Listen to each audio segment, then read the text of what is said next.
I have my first guest speaker, Tommy McCollister. He actually interviewed me on his podcast. Was that last week or the week before? And I'm really excited for you guys to get to hear from him because he is so growth mindset oriented, just like me. And that's what this podcast is all about, is really just helping us grow, right? In all different areas. So before we get started, I want to introduce Tommy. So Tommy is actually our marriage coach that we hired back in 21, 22, something like that, a couple of years ago. And I found him on Facebook through Reels, and he was talking about sex, and my ears perked up, and I thought, hey, I'm going to go stalk this guy and see what he's all about.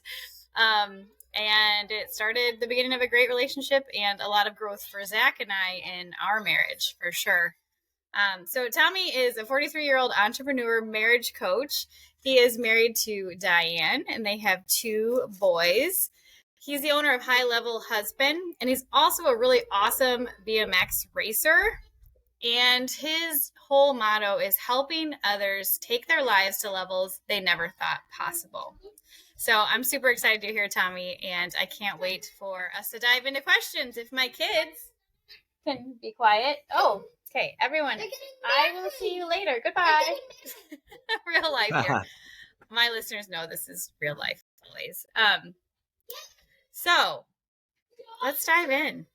Let's do it. Yeah? No, first, Okay. Chelsea, thank you so much for having me on, and for the awesome intro and bio. Sometimes it's cool to hear those things, right? Because we get so caught up into life every day, like you're having right there with kids and things like that, that we sometimes forget to realize like the cool things that we're doing. Even sometimes just even to today, like this is my tagline, helping others realize what's possible, right? Like when you're saying, awesome BMX racer, owner of this business, like that wasn't my life a long time ago. And the BMX racers, whatever, I mean, that's just fun. But like the owner of a business for me years ago would have been like not possible.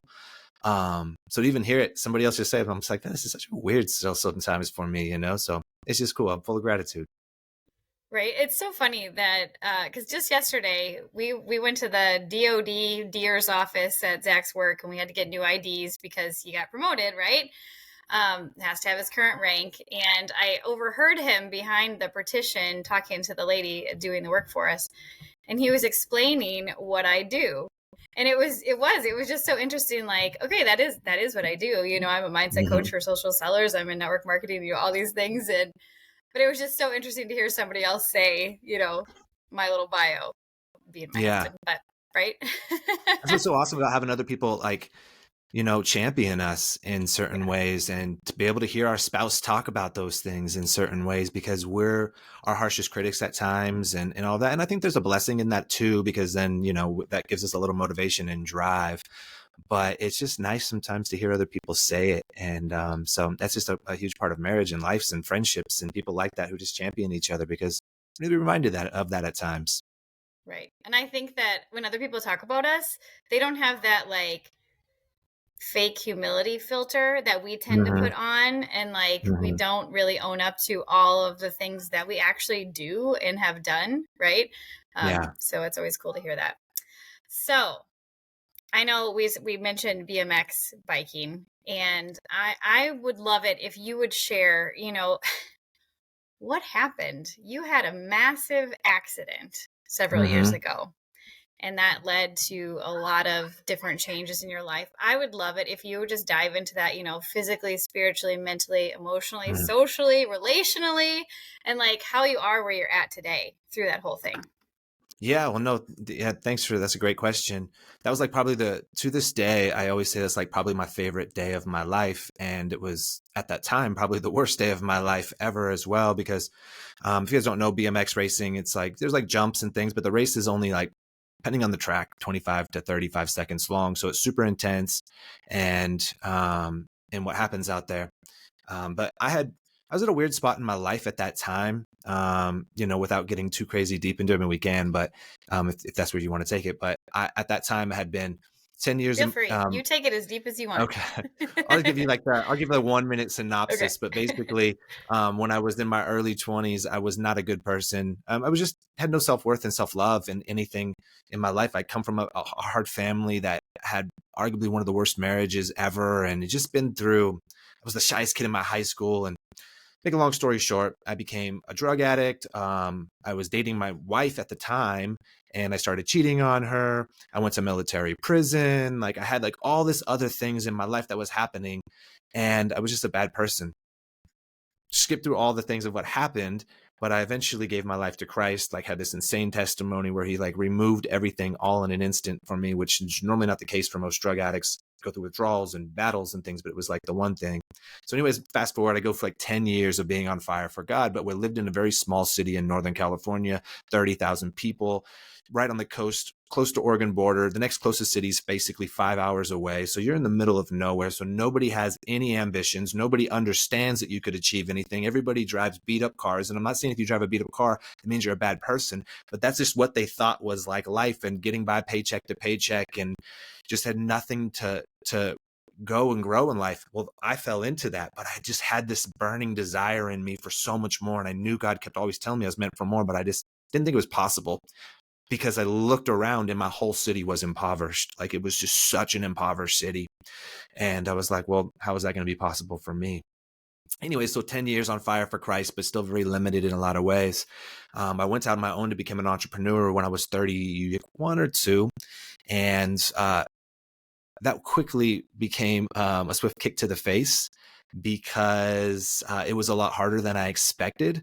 And I watched my bank account go down to like, basically zero. I had 2 kids and a mortgage and a wife. And now it's like, what am I going to do? And I made at that time where I lived, marijuana was still illegal.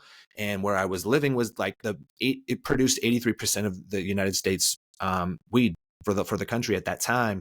Well, I wasn't really into weed because I used to be a drug addict, and had all this things going in my life that was bad, and that was good at the moment, but that was bad before. So I just didn't want to be a part of that, to grow weed and things. Well, anyways, I had this literally very first time I ever in my life ever heard God's actual voice. He told me not to grow weed, and I did it anyways. And the next 8 years of my life were the worst 8 years of my life, even though I had stacks of cash regularly just sitting in my safe. We were taking trips around the world. We had free time, all of the stuff anybody ever wants in life. And I wanted to jump off the roof of my house every single day. It didn't matter. I had all the things of the world. It didn't matter. Because I wasn't living purpose. I was still very limited, and I was doing something that was not of God. And so for those 8 years I was doing it. Well, so now to get to the BMX spot, BMX was my hobby. But I raced on the national circuit around basically Canada and the US. And I hadn't raced for a couple of years, and I came out of retirement in the very first lap of the year, which ironically enough at that time was in Las Vegas, which where ironically enough we live now. I crashed, severed 5 ribs. Like, I don't know if you've ever broke one rib or cracked one. Like, these were like severed in half, and it was, and then one punctured my lung, so I couldn't breathe, separated my shoulder, and I was knocked unconscious. And on the way to the hospital, I spent a couple of days in the trauma ICU. On the way to the hospital, had never been in more pain, physically, but emotionally as well, because here I am laying in the back of the ambulance, and the way the paramedics were talking made it sound like, yo, dude's about to die. And I'm like, dude, I'm 39. Like, I got 2 young kids. My wife's in the front of this ambulance, and I've just disobeyed God for 8 years. Dude, how did I get in this spot? Oh my God. And I didn't feel God one bit, not 1% on the way to the hospital. Well, here's a God who was still praying daily, going to church weekly, but just knowing that I was going against his will, God pulled back from me and was like, dude, I'm not going to bless you for doing something that I told you not to do. And so I didn't feel him. And it was the best thing I needed in that time, because not because he didn't love me or was mad at me or anything, that I needed to realize the reality of what I was doing in life. So make a long story short, I lay in the hospital for a few days, and just when I came out of that, it was the beginning of 2020. So it was like January, February 20. So it's crazy. It's been 4 years now. And what's happened in my life is absolutely insane. But what we know what happens in 2020, right? And so I come out, the doctors told me 3 months before I could do anything. And literally, I was like, well, no, like, fitness is my only mental thing right now that brings me any happiness. I'm like, I can't wait 3 months. Well, so I had my wife lay me on the floor 7 days after it. Well, to even get me on the floor because of the ribs was like moving mountains in itself, just to give me 10-pound dumbbells to make me feel like I was doing something at that time. And this isn't a flex. I was roughly around 300 pounds benching in the gym. So just to give me 10-pound dumbbells was nothing, but I had to do something to make my mind feel like I'm doing something rather than just sitting here watching TV for 3 months. That was 7 days afterwards. 2 weeks after, I went to the doctor checkup. And they said, all right, how's your recovery? And I said, oh, I'm 100% cool. I'm leg pressing 650 pounds in the gym. I'm doing all this other stuff. I'm good. They were like, that's impossible for the injuries that you've had, that you shouldn't be healed. And I said, I'm 100% good.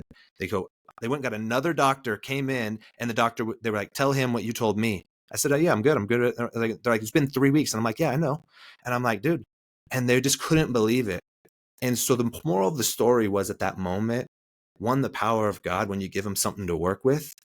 Two, the power of the mindset, how it will heal your body faster than when you just say, well, me, I'm going to sit around for 3 months and I've got these serious injuries. And you say, nah, I'm going to do what I got to do. And the mind and the spirit took over and healed my body ridiculously fast because of that. Well, then COVID hits and things got wild. And at that point is when, we decided to pick up and move our family, get out of the weed business. We moved to Las Vegas with 2 mortgages and had basically spent majority of our money, 2 kids, 2 mortgages, and moved to Vegas, the #1 unemployment city in America at the time because of COVID, and $0, and said, all right, God, let's see what we can do. And 4 years later, here we are. It was a wild time, but and a scary time. But we had to burn the boats and go all in. But it wouldn't have happened if I had not basically died from that bike crash. That's amazing, Tommy. Really, truly, such an amazing story. I mean, I've heard it, I don't know how many times now, but it just, every time something else sticks out. And I love what you said about mindset. I mean, I am a mindset coach because I think people far underestimate the power of our minds to make things happen for us, right? Mm-hmm. And, it's not about this manifestation or anything like that. It's literally about us harnessing the power of our minds the way that God designed them so that we can move in the direction of our strongest thoughts that we want consciously, not subconsciously, right? Yeah. So I love too how you said, you didn't have any examples of what a life of more was, back when you were in California. And, I came from a small town as well. And, it's very much the mindset there that, this is what we do. We work our lives away, paycheck to paycheck, and then we retire on money that was not enough while we worked, and then we die. And all the while we're not healthy, right? And our marriages fall apart, and all of the cruise control direction is never in a positive thing. It's all about intentionality. And that's why we chose to work with you. Originally, it was about, those intentional small steps that no one was telling us how to do in our marriage to grow together, because we were growing apart, right? We weren't growing together. Yeah. So you said there that you guys picked up and you moved from California to Vegas. So that was my next question for you, was what really prompted that big move? Was it just 2020? Was it just what was going on? Or was it, a result of, you said you didn't listen to God for 8 years, and now did he tell you to move there? Or just unpack that for us. How did, right? Retrospect, right? I think that, we were just fed up. I think that, like I said, I had already got the things of this world, is like Romans 12:2 talks about, don't conform to the patterns of the world, right? I did. And I got majority of the stuff, and I realized, okay, well, that doesn't do it. There's got to be more. Well, so then what's my life really going to look like if I stay in it? There's this time I was looking out the window of my house, still remember what I was wearing. It was raining, and I was just like, dude, if this is my life until I'm 65, this is going to be terrible. I'll just be so depressed. If I get to there and I look back. But then I also at the same time was like, dude, you're almost 40. What are you going to do? You went to military prison. Then when you got out, you worked at a casino, basically just walking around entertaining people with your personality and paying the jackpots. And then you quit that to basically grow weed for 8 years. What's your skill set, dude? Where are you going to go do?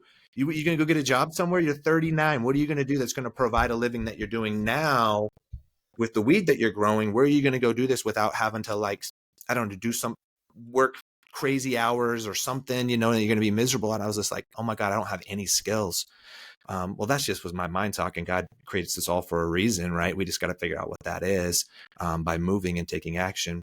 So we had been talking about moving for so long, but it was like we would even sometimes like contact realtors in different cities.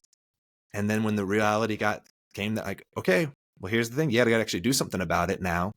We would always get scared and back off. We'd let fear, oh, well, the kids have good friends here, or where are we going to make the money that we're making now? Or you got a good job too, Diane. And she was barely above minimum wage and she had been at the job for 19 years, but we just thought it was a good job because she'd been there for so long, right? And I'm not dogging anybody if that's your situation. It just wasn't what was doing it for us. And so after we had been wanting to move for so long that when it came to this point of like, okay, one, we're in California and that hits, right? Like that ain't going too well. And so I was over that, but it was like, babe, I almost died.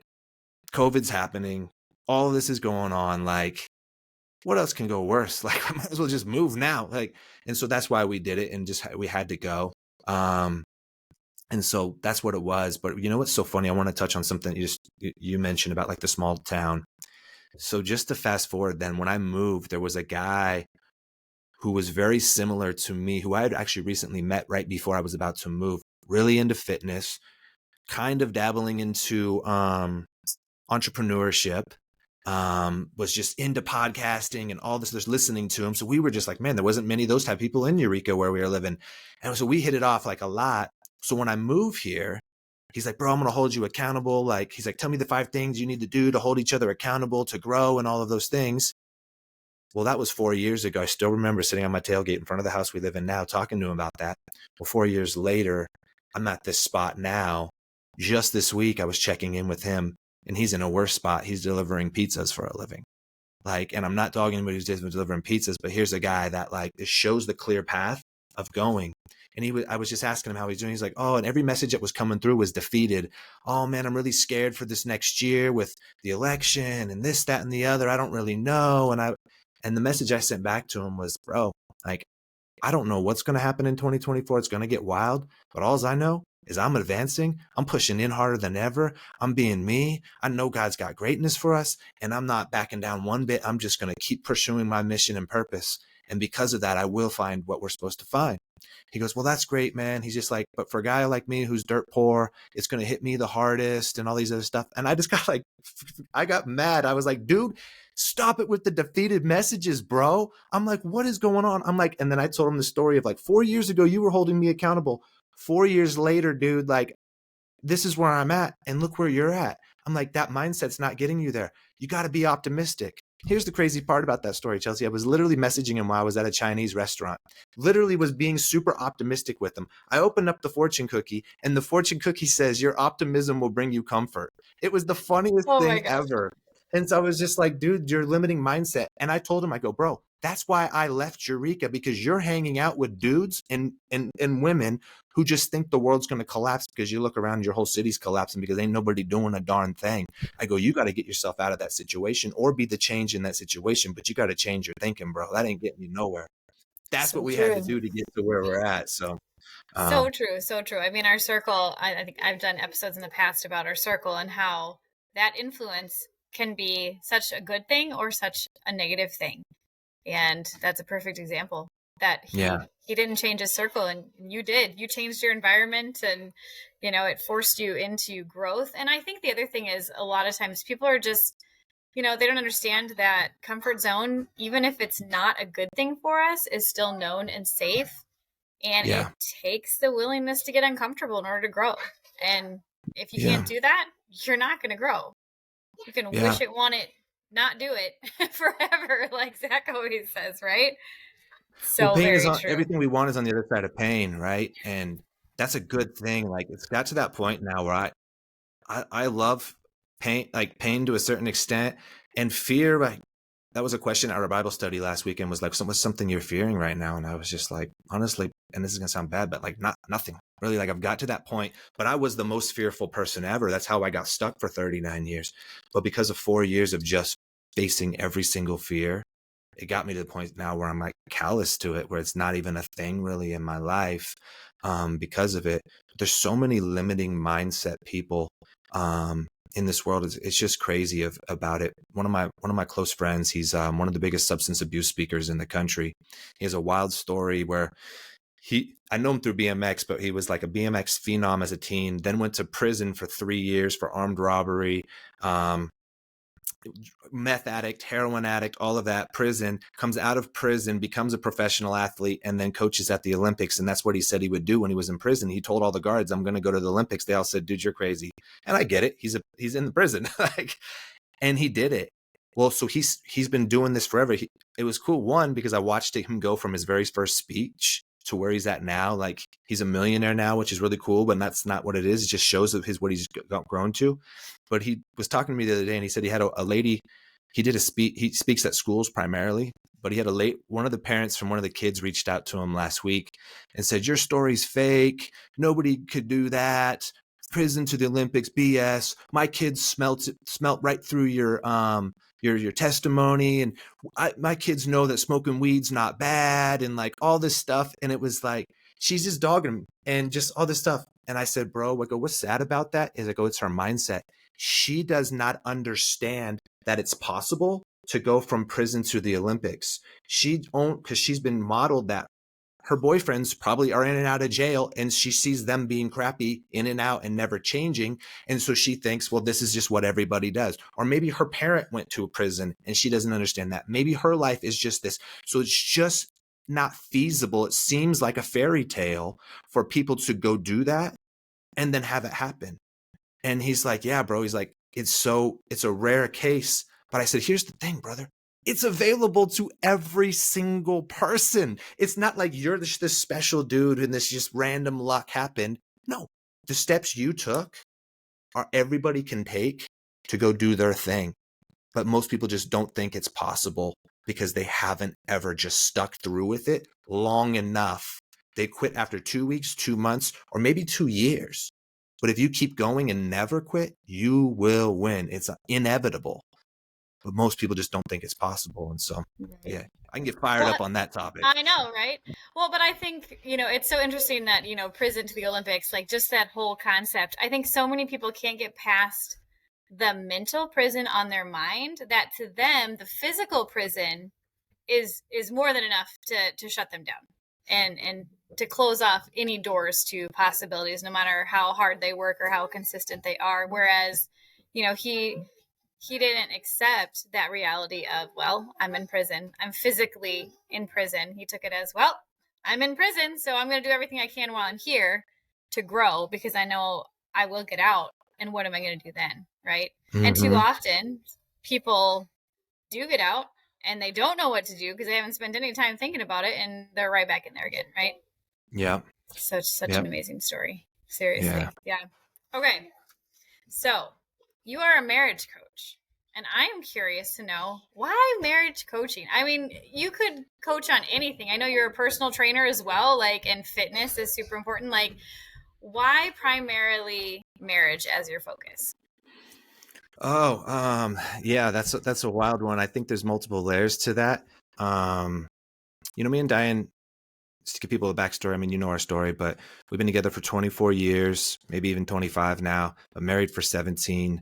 And obviously it was rocky early on, but for about the past, I don't know, at least 15, it's been phenomenal. And we always tell each other, tell people it's like probably been 10 years since we've had an argument. And people are like, oh, everybody argues. And it's like, no, it doesn't need to be that way. We've just gotten to that spot. And I always say, is like, even now in our I'm 43, Diane's 42, intimacy just gets better and better and better every year, where most people think as you get older, you get worse, right? It just goes downhill. Well, no, that's a choice, right? By so many things in our life. Well, so we were always that couple that stood out to other people as especially as in a limiting city, we were a rarity. Almost every one of our friends had divorces and things like that we just had a good marriage. And so people would always ask us for advice. And then when we moved, we started off in fitness and nutrition just because that was my thing that I loved. But then we added on mindset because, as you know, like fitness nutrition means nothing if you just don't have the mindset to maintain it, right? And so then I loved talking about that more than I love talking about fitness nutrition. But then every time we talked about relationships, like those posts would go viral. Those posts would go viral, and I was like, "Huh, this is weird." And then we just started talking about that.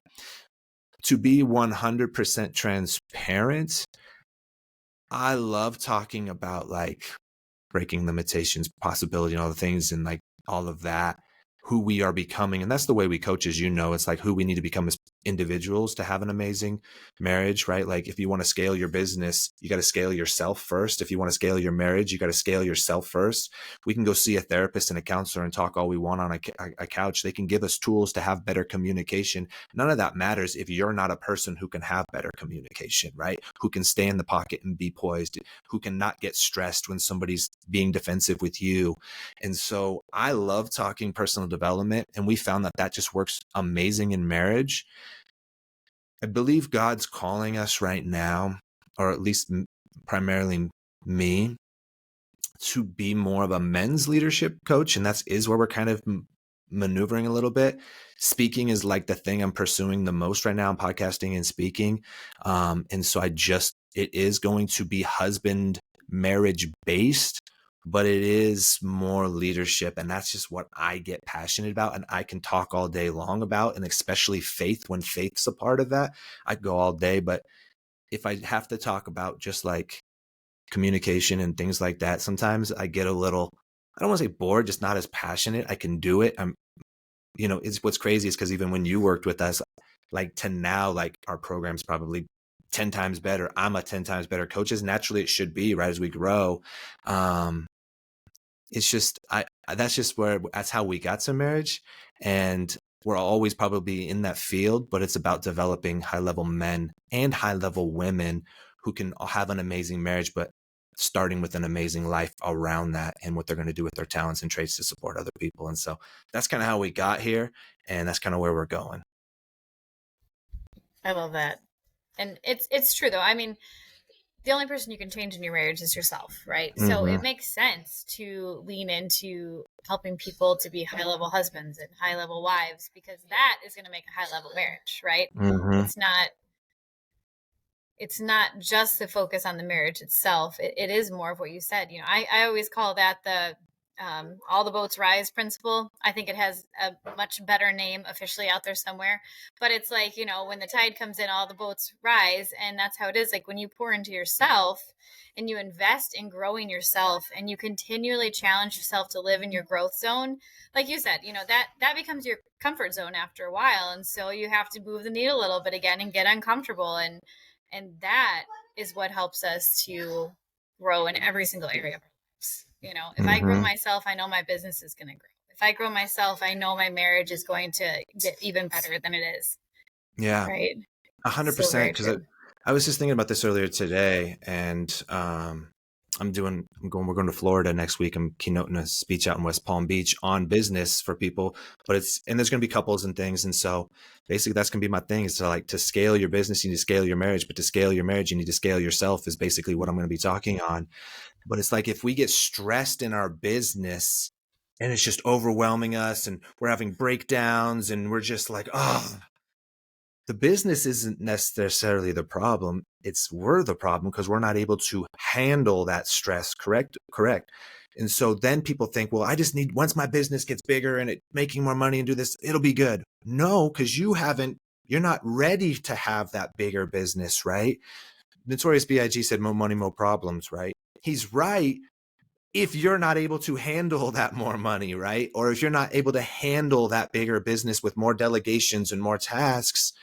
And so it's us to be able to do it. So then no matter what's going on in our business, if we're able to handle it and not let it stress us out and knock us down, that's when we're ready for more. Same thing in our marriage. If we're not able to stay in the pocket and be poised and composed in conversations and do all of that, then what's the marriage ever going to be? And so, but that always comes back to us. Who do we got to become, physically, mentally, and spiritually solid so we can handle all of that stuff that comes our way? If not, we're just going to be getting kicked around by the tide, because sometimes it'll be a slow, steady one, and sometimes it'll be a hurricane winds. I want to be the dude who's good in the hurricane winds and in the calm tides. I don't want to have to be like, well, it's good now, but later on when it gets bad again, I'm going to be bad. Then I'm just going to be waiting for the shoe to drop. That's a miserable place to be. So Yeah, it is. It is such an interesting concept. You know, I talk about this all the time, is that if you're not growing, you're dying, literally. yeah. Like if you're going with the flow, if you are not challenging yourself to get better, to learn, to be a lifelong learner, then, you know, you're going to find yourself in your small town sitting on a tailgate still 4 years Mm-hmm. later doing the same things. And that's the Mm-hmm. definition of insanity, right? Doing the same things and expecting different results. Um, so I got to ask you, how often do people come to you with problems in their marriage or in their life, and they think that sex is the problem? Oh, Because I know probably. we did. I'd probably say 90% of the times. And the reason also is because that's kind of one of our marketing tools is we just figured it out because we do so much content that anytime we touch on intimacy, viral. Anytime we touch on leadership, even though it's what they need to hear. Now, granted, they're probably still watching and seeing it, and then they see that. And so eventually it's just planting the seeds. But most people think it's the intimacy is the problem in their marriage. And it probably is because it is such a huge part of the marriage. But the intimacy just doesn't stop because it's just that's what it is. There's a reason why it fell, right? It's not like you guys are so happy, you're connecting, you're spending quality time, you're communicating amazing together. You guys are just leading the kids grid and there's no stress. You have your finances are on point and all that. And all of a sudden intimacy goes away. That wouldn't happen if all of that other stuff was doing that. Usually there's a couple of missing pieces. Sometimes it's not all of them. Sometimes it's just like one of those that's missing, and that has the attraction go away. A guy just this week was in my DMs, and he said, man, I'm like, I have such a high sex drive, and my wife has a low sex drive, and he's telling me his life story. And then he's like, and she's been having an affair for the past year. I could have just stopped right there. And so he keeps telling me the story, and I messaged him and I said, brother, what I'm going to tell you is about to hurt, but you need to hear it, and don't take this as me being disrespectful. Your wife doesn't have a low sex drive. She has a low sex drive for you, because she wouldn't be sleeping with homie down the street if her sex drive is low. She's attracted to somebody else who's doing those things for her. She's just not attracted to you. And that goes away. You might be a nice guy, but you're not attracting her. So there was something missing. So oftentimes people say, my wife's sex drive's low, or her hormones are off, and all those things. Those things can be manipulated. But as I've talked about before, Diane had a testosterone levels up until a few months ago of a 13. And you know about hormones and whatnot. So they're obviously different than men. Men's low would be about 250, 300, but 13 for a woman is really, really low. And most specialists would like that to be about 100 to 150. So she's really, really low. Well, how is it that Diane initiates sex more than I initiate sex sometimes? She beats me to the punch, and we're having intimacy 3 to 4 times a week, but her hormones are almost non-existent. It's because of love is bigger than that. Her faith in God is bigger than that. And it's because I attract her in that. As egotistical as that sounds, that's just the type of person that I am, that attracts my wife, because I encourage her, because I champion her, because I spiritually lead her, because I took her after I took myself from being an average Joe. I took her from being an average Joe to being who she is now too. Part of that, she had to do all the work too, but I encouraged her. So when she sees me, she equates her happiness and her self-worth partially with me. She also sees me. That's what I led her to Christ. So she sees her relationship with Christ that wouldn't be there if it wasn't for me. So she's just like, dude, I'm attracted to this guy. And that I continually do that. It don't matter what her hormones on. She just wants to get into the bedroom with me, whether she's turned on or not, because she knows, one, that is something that I love, but two, it trumps those hormones. So there's so many things that play into it, but some people just like, that's just the sex. And so it's a wild topic in a lot of ways. Yeah. Well, and I think it boils down to, we as humans focus on the symptoms rather than the actual root cause Yeah. of everything. I mean, look, we're a society that medicates, and I will never forget the saying you always say, that, we're not a pleasure seeking society as much as we are a pain avoiding society through pleasure seeking, right? Did I get that right? Yeah. Yeah. Okay. And I actually haven't said that in a while. So thanks for reminding me of that. You're welcome. I say that all the time because it's so true. We tend to just focus on the fact that, oh, we're just always going over that next high or that whatever. But like, really, it's about getting to the root of what's going on, and everything else tends to resolve itself when we can do that, right? Mm-hmm. And yeah, so I love that you bring it up. Okay, so one last question. This one's actually two last questions. This is from Zach. How much do you spend on steak every month at Costco? And please explain to my listeners why that is a big question. Oh man. So this is gonna make me sound bad though. I No, have not at no idea all. because Diane does the shopping and she just buys it, and she has an endless. She has like a black card that says buy as much steak as you want. That I don't care how much it costs, buy it all. And then so I don't know how much we spend, but a lot. Like if you saw how much we just eat, that's just to give your listeners a thing. So me and Diane primarily eat red meat for 3 meals a day. It's probably 80% of our calories that we eat is steak. And so we spend a ton on it because it's, $11 to $12 a pound. And I eat probably a little over a pound every single day myself. So add that up, and I eat it every day. Even if we're on the road, I bring it with me. I fly with my steak already cooked up. So a lot, but I figured out what works for us and how good we feel when we eat things. And so we spend Costco. Let's just put it. We have that card that gets you the kickback at the end of the year. I'm sure, Yeah. you guys probably have it because you have such a big family. We get a nice size check back every year. It's like a tax return back every year because we spend so much money at Costco. We do too. We do too. Yeah. Okay. And so along those same lines, because I know decision fatigue is a big deal for people. So you're eating Mhm. the same thing at each of your meals, and your black t-shirt, for anyone Yeah. who is listening and not watching, Tommy has recently shifted to a black t-shirt every day. So Yeah. how has that been going for you? And do you think you're going to keep doing it? Absolutely. It's been amazing. So it's been like basically this year. And it's really, really nice because I just know what I'm wearing each day. I go grab it. I don't feel the need to be like, oh, like we're gonna go shopping, like we're gonna do a photo shoot here coming up in the next few weeks. And so Diane went shopping this last weekend, but I was like, no, I'm good. I got my stuff. I got my black t-shirt. We'll be good. Normally I'd been like, oh, where am I gonna find clothes? Like sometimes they don't have what I like or they don't have the fit I like, and then you gotta, it's just a nightmare.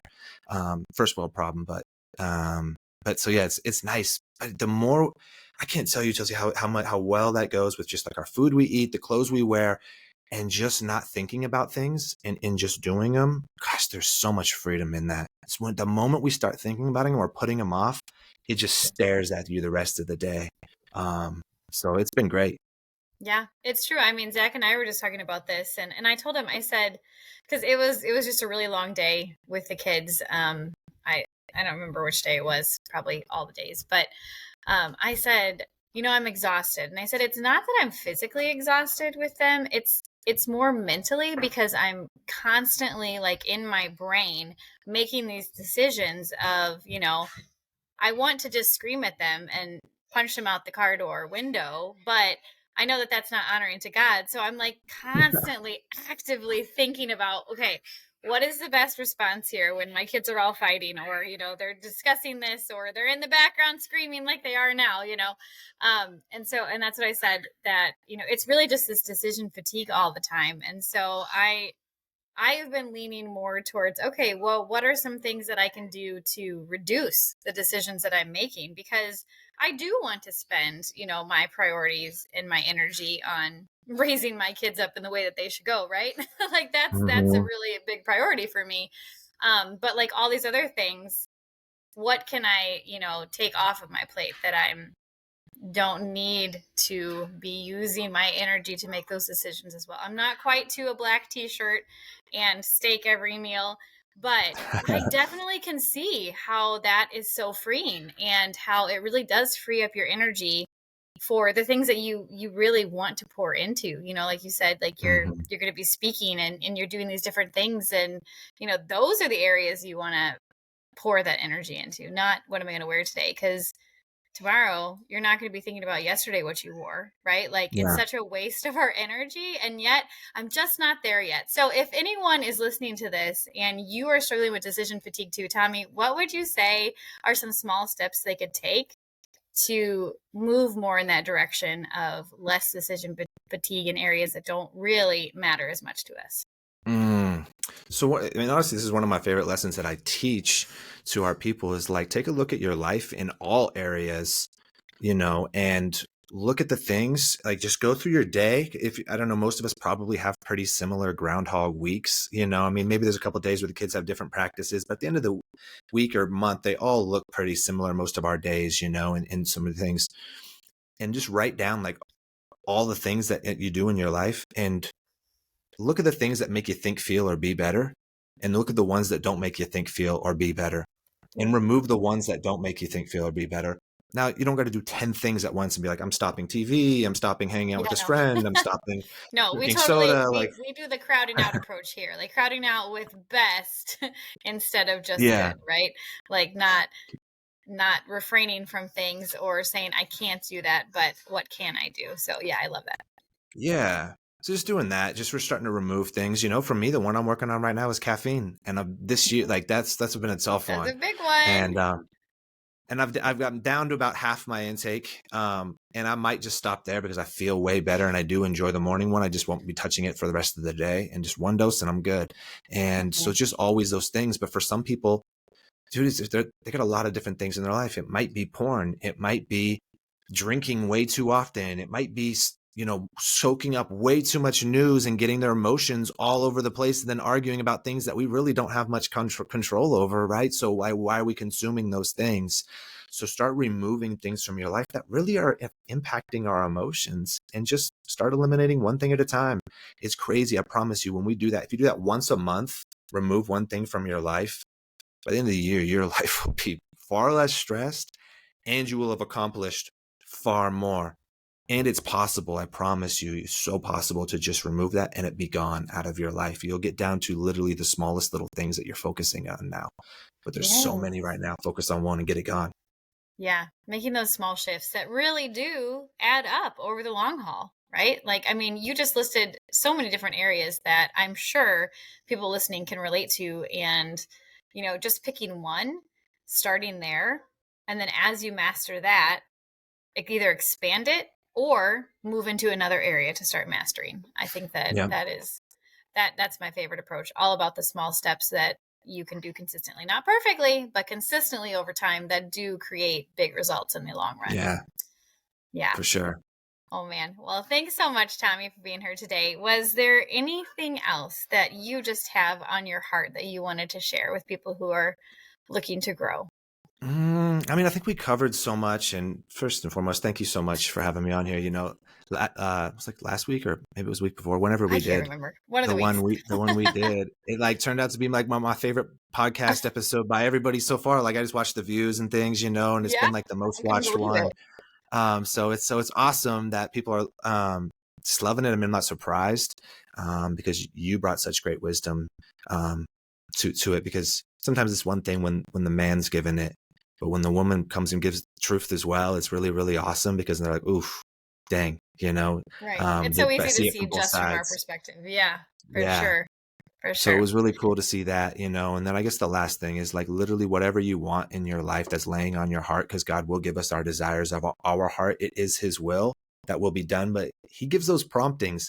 And when you feel a prompting, act and move. That's the problem is most people think decision fatigue and then don't do because they look at this grand scheme of things. Just take the first step and then the next and then the next. But if you're like, oh my God, I want to start a restaurant, and you look at like the 18,000 different things you have to do it, you're never going to do it because it's going to be overwhelming. But if you just start with like getting a business license, now you have that done. Then you're like, create your menu. Now you have that done, right? Like one thing. So with that being said, it's possible. I promise you, whatever you want in your life is possible. Like 4 years ago, I'm laying dead in a hospital selling drugs as a living. 4 years later, we have 400 million views online of our content, 400,000 followers, flying around the country now to keynote speak. I signed some of the biggest clients that I've ever had that I knew as people I looked at up to recently, and now they're my clients. It's like, it's just mind blowing to me. But 4 years ago, I'm a drug dealer. Like, you know what I'm saying? Like, it's possible. Believe me, it's possible. So whatever you want, just go get it, please, because there's nothing worth seeing in your life and feeling like you dropped the ball. That would be Right. the longest regret. So go do it. And then my second thing is message Chelsea and look into any of her programs, whatever she has to offer. But also, if you guys want myself, my wife, and Chelsea and Zach to put on a weekend retreat to change your guys' lives, you guys let us know. This is something that we've been talking about for a while Yep. now, and I think God's going to bring into fruition. And we're going to keep it super intimate. Nothing like hundreds of people. Like this will probably be 10 people or less. So if you want one of those spots, message us, and that will start the ball rolling for us if there's that demand, which I already know there probably is. So message Chelsea and say, I want that smoke, and you want your life to change, not only your marriage, but your personal life and your finances. Come get it. So Yeah. I that's what I know the want to say. retreat we did with you as clients was amazing. And, when we do this, we do have to include the up the canyon hike for sure, because that was amazing. Yeah, Um, that was great. how can people reach you if they want to get some coaching by you, have you speak at something? How can they connect with you, Tommy? Yeah, the best way I always tell people, we do have a website. It's highlevelhusband.com. I just love social media like Instagram. It's just Tommy McCollister at Tommy McCollister on Instagram. That's my favorite spot. You can go see a ton of my content. It has my link tree on there. You can go look, do those things, or you can DM me on there, and we'll get back to you and do those things. That's probably the best way. We have a YouTube channel, Tommy and Diane McCollister, things like that. But those would be the best ways. And however I can support anybody, whether that's just with the free content or you want some coaching, let us know. Awesome. Yeah. Anyone would be super privileged to work with you guys, because what I think I love most about you, Tommy, is that you don't sugarcoat it. You just tell it like it is. And I think that that's what we need to hear. But then you also provide the practical steps on the back end for helping people to make effective change and shifts in their life that creates different results. So Yeah. Amen. thanks for being here, Tommy. Thank you. All right. Take care, guys. And we'll hear from you soon.